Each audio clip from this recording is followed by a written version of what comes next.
بنو امیہ کا سب سے حسین بادشاہ سلیمان بن عبد الملک، سب سے حسین، 42 سال کی عمر، جوانی، اس کی میت کو قبر کے قریب کیا گیا تو ہلنے لگا تو اس کے بیٹوں نے کہا ہمارے ابا زندہ ہیں، وہ سختہ ہو گیا ہے، زندہ ہیں۔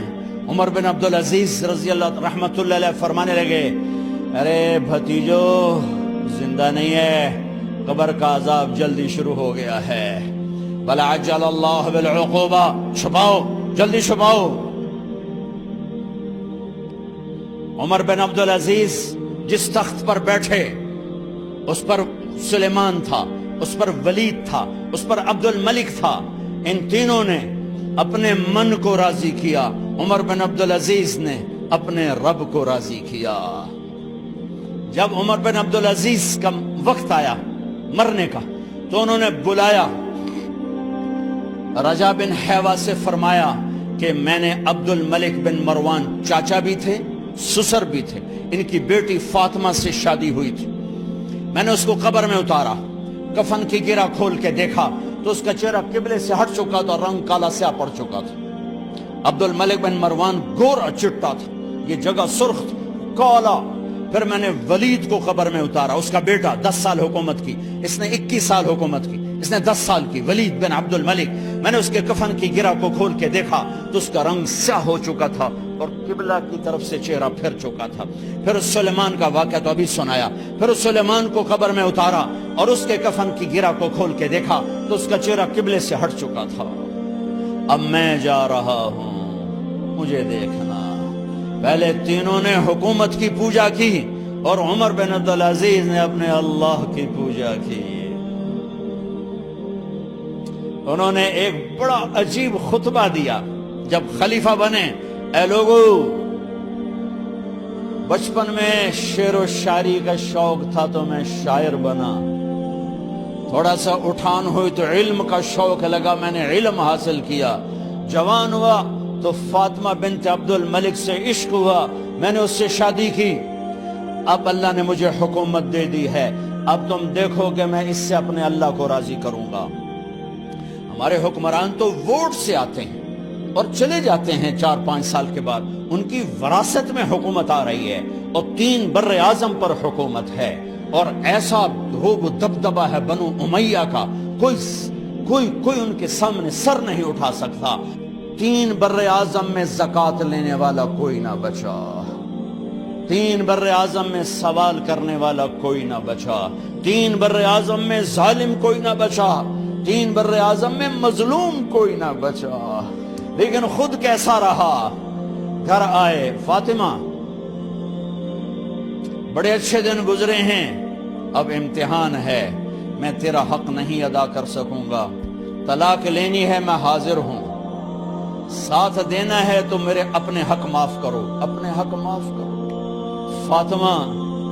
فاطمہ جیسی عورت انسانی تاریخ میں کوئی نہیں آئی، سیاسی لحاظ سے، سیاسی، دادا مروان بادشاہ، باپ عبد الملک بادشاہ، بھائی ولید بادشاہ، دوسرا بھائی سلیمان بادشاہ، تیسرا بھائی ہشام بادشاہ، چوتھا بھائی بادشاہ اور اپنا خامن بادشاہ، 7 نسبتوں سے یہ عورت شہزادی ہے۔ کائنات انسانی تاریخ میں اتنی بڑی عورت کوئی نہیں آئی، سیاسی۔ فاطمہ کہنے لگیں عمر، میں نے سکھ کے دن تیرے ساتھ گزارے ہیں، دکھ میں تجھے چھوڑ کے نہیں جاؤں گی، جاؤ میں نے اپنے سارے حق معاف کیے۔ پھر حضرت عمر بن عبدالعزیز کی راتیں اور دن کیسے گزرے؟ مصلے پہ بیٹھتے اور روتے وہیں سو جاتے اور روتے وہیں سے اٹھتے، پر 3 بر اعظم میں ظالم کوئی نہ بچا، مظلوم کوئی نہ بچا، زکوٰۃ لینے والا کوئی نہ بچا، اپنی حکومت کو اللہ کی رضا کے لیے استعمال کیا۔ کیسے استعمال کیا؟ سارے مال فاطمہ کا سارا زیور بیت المال میں ڈال دیا، تنخواہ پہ آ گئے، عید کا موقع آیا، بچوں نے ماں سے کہا ہمیں کپڑے لے کر دو، عید آ رہی ہے، ہر آدمی اپنے بچوں کے لیے کپڑے لے رہا ہے، ہمارے بچے بھی کہہ رہے ہیں کپڑے لیں، جاؤ بھائی لو۔ فاطمہ کے پاس عمر 3 بر اعظم کے بادشاہ کے بچے آ رہے ہیں، ماں جی عید آ رہی، کپڑے تو لے دیں، ابا سے کہیں کہ ابا سے بات کرتی ہوں۔ ابا تشریف لائے، خزانے لبالب بھرے ہوئے ہیں گندم کے ڈھیر کی طرح کہ امیر المومنین بچے کپڑے مانگ رہے ہیں۔ فاطمہ میرے پاس تو پیسے نہیں، میں کہاں سے کپڑے لے کر دوں، میرے پاس تو پیسے کوئی نہیں۔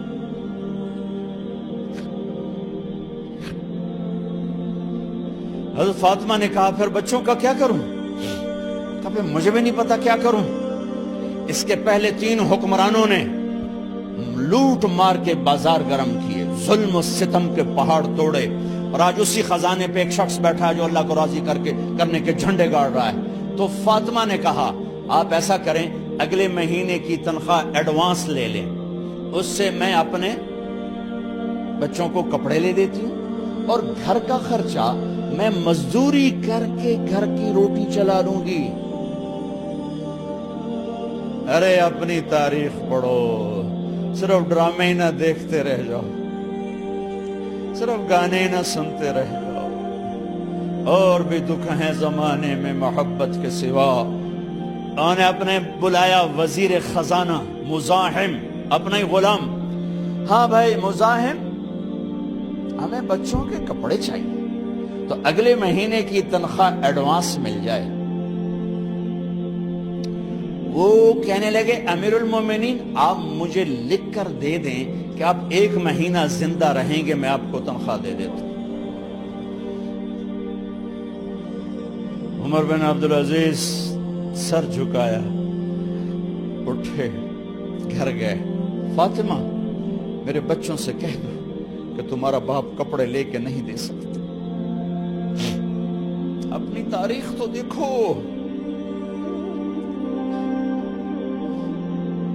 عید کا دن آ گیا، خلیفہ وقت عید کی نماز پڑھاتے تھے، نمازیں بھی خلیفہ وقت پڑھاتے تھے۔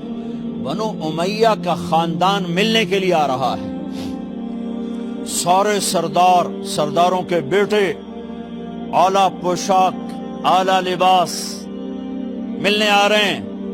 تھوڑے دیر بعد دیکھا تو بچے بھی ملنے آ رہے ہیں، امیر المومنین کی حیثیت سے بچے باپ کو ملنے آ رہے ہیں، اور ان کے جسموں پر پرانا لباس ہے۔ حضرت عمر انہیں دیکھ کر ادھر اپنے سرداروں کے بچے دیکھے تو زرق برق پوشاکیں، اپنے بچوں کو دیکھا۔ ارے اس باپ سے پوچھو جو سب کچھ کر سکتا ہو اور پھر مٹھی بند کر لے کہ نہیں میں نے حرام کی طرف نہیں جانا۔ بچوں کو دیکھا تو آنکھیں ڈبڈبا گئیں، آنکھوں میں آنسو آ گئے۔ فرمایا میرے بچوں آج تمہیں اپنے باپ سے گلہ تو ہوگا کہ آج ہمارے باپ نے کپڑے ہی نہ لے کے دیے۔ ان کے ایک بیٹے ہیں عبد الملک، ان سے بھی 4 ہاتھ آگے تھے، ان سے پہلے ہی فوت ہو گئے تھے۔ کہنے لگے ابا جان آپ کو مبارک، آج ہمارا سر بلند ہے، ہم شرمندہ نہیں ہیں، آپ کو مبارک ہو، آپ نے قومی خزانے میں بددیانتی نہیں کی ہے، ہم شرمندہ نہیں ہیں۔ انسانوں کو کپڑوں پہ نہیں تولا جاتا۔ آج کا میرا دیس کا مالدار اتنا فقیر ہو گیا ہے، اتنا چھوٹا ہو گیا ہے کہ وہ اپنا تعارف کروانے کے لیے 50 لاکھ کی گھڑی لیتا ہے، 6 لاکھ کا جوتا لیتا ہے۔ آج کی بیگم اتنی چھوٹی ہو گئی ہے کہ اپنے قد کو بڑا کرنے کے لیے وہ 10 لاکھ کا ہینڈ بیگ لیتی ہے کہ دیکھو میرا بیگ 10 لاکھ کا ہے۔ ارے میری بہن تو 10 ٹکے کی بھی نہیں رہی، اگر تو نے بیگ سے اپنے آپ کو بڑا بنایا، او میرے دوست تو 2 ٹکے کا نہیں ہے۔ اگر تو 10 لاکھ کے جوتے اور 50 لاکھ کی گھڑی سے اگر تو بڑا بننا چاہتا ہے، ارے اس دھوکے سے نکلو۔ برینڈڈ کہاں جا رہے ہو؟ جب تم اپنی ذات میں بے قیمت ہو تو رب ذوالجلال کی قسم تمہاری گھڑیاں، تمہارے بیگ، تمہاری گاڑیاں، تمہارے بنگلے تمہاری عزت کو بڑھا نہیں سکتے۔ ابا جان آج ہم خوشی سے بلند ہیں کہ ہمارے باپ نے بددیانتی نہیں کی۔ گھر میں تشریف لائے، کہنے لگے فاطمہ کچھ پیسے ہیں، میرا انگور کھانے کو جی چاہ رہا۔ بس فاطمہ رونے لگی، فرمایا امیر المومنین خزانہ تو بھرا پڑا ہے، 1 درم کا بھی تیرا حق نہیں ہے کہ تو 1 درم لے کے انگور خرید لے۔ تو تھوڑا پٹھے، فاطمہ میں جہنم نہیں برداشت کر سکتا۔ وہ میرے بھائیوں جو دن رات سود میں پھنس چکے ہو، جو دن رات جوئے شراب میں پھنس چکے ہو، کیسے اللہ کے سامنے سرخرو ہو کر کھڑے ہو گے؟ ایک رات گھر میں تشریف لائے، بچیاں بیٹیاں، منہ پہ ہاتھ، کپڑا رکھا، دوپٹہ رکھا منہ پہ، اور بات کریں۔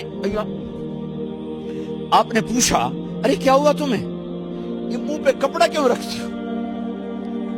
تو خاموش ہو گئی، لیکن گھر کی خادمہ رو پڑی، کہا امیر المومنین آج آپ کی بیٹیوں نے کچا پیاز توڑ کے اس سے روٹی کھائی، سالن کھائی، اور میرے آج کا تاجر کہتا ہے جھوٹ نہ بولوں تو کاروبار کیسے، میرا افسر کہتا ہے رشوت نہ لوں تو گزارا کیسے کروں۔ تو عمر بن عبدالعزیز پھس پہ ہچکیوں کے ساتھ روئے کہ میری بچیوں میں تمہیں بڑے اچھے کھانے کھلا سکتا ہوں، پر میں جہنم کی آگ برداشت نہیں کر سکتا۔ بھائیو، اس بندے نے اپنے آپ کو ذبح کر دی، اللہ کو راضی کرنے کے لیے ذبح کر دی، اپنے ذات کو، اپنے جذبات کو، اپنے احساسات کو۔ ہاں اب اللہ نے صلہ کیا دیا، جب انتقال ہوا ہونے لگا تو بلایا رجا کو، جو میں بات پہلے چھوڑ کے ادھر ان کی تھوڑی سیرت بتائی کہ رجا اب میں مرنے لگا ہوں۔ عبد الملک کالا ہو گیا تھا، ولید کالا ہو گیا تھا، سلیمان کالا ہو گیا تھا۔ یہ کیوں کالے ہوئے تھے؟ یہ بے نمازی نہیں تھے، بدکاری نہیں کرتے تھے، کسی کی طرف ان کی میلی آنکھ نہیں اٹھی کبھی۔ یہ ظالم تھے، ظالم، انسانوں کا خون پیا، مال میں خیانت کی، اس پر اللہ نے چہرے پھیر دیے۔ آج عمر بن عبدالعزیز جا رہا ہے کہ دیکھو میں جا رہا ہوں، مجھے دیکھو میرے ساتھ کیا ہوتا ہے۔ ان کا انتقال ہوا، ان کی میت قبر کے کنارے رکھی گئی، اور اب نیچے اتارنا ہے۔ سلیمان کی میت کو اتارنے لگے تو ہلنے لگا، اور عذاب قبر پہلے شروع ہو گیا۔ عمر کی میت کو جب قبر کے قریب کیا گیا، ایسے ہوا کا جھونکا آیا، ایک پرچہ ایسے لہراتا ہوا یوں آیا، یوں آیا، یوں آیا، اور عمر کے سینے پر گر گیا۔ لوگ کٹھے ہو گئے، پرچے کو کھول کے دیکھا گیا تو اس پہ لکھا تھا بسم اللہ الرحمن الرحیم، براءۃ من اللہ لعمر بن عبد العزیز من النار۔ یہ پروانہ ہے اللہ کی طرف سے اس کے بندے عمر کے لیے کہ اسے جہنم سے نجات کی خوشخبری سنا دی جائے۔ آہا، مرنا ہو تو یوں مرو، اللہ ایسی موت دے دے۔ کہتے ہیں میں نے ان کو قبر میں اتارا، جب قبر میں اتارا تو کیا دیکھا؟ میں نے کفن کی گرہ کھولی تو چہرہ قبلے کی طرف، اور یوں لگا جیسے 14ویں رات کا چاند قبر میں اتر آیا ہو۔ اور آخری بات کرتا ہوں، میرے بھائیوں بہنوں، اپنے اللہ سے صلح کر لو، اپنے اللہ سے صلح کر لو۔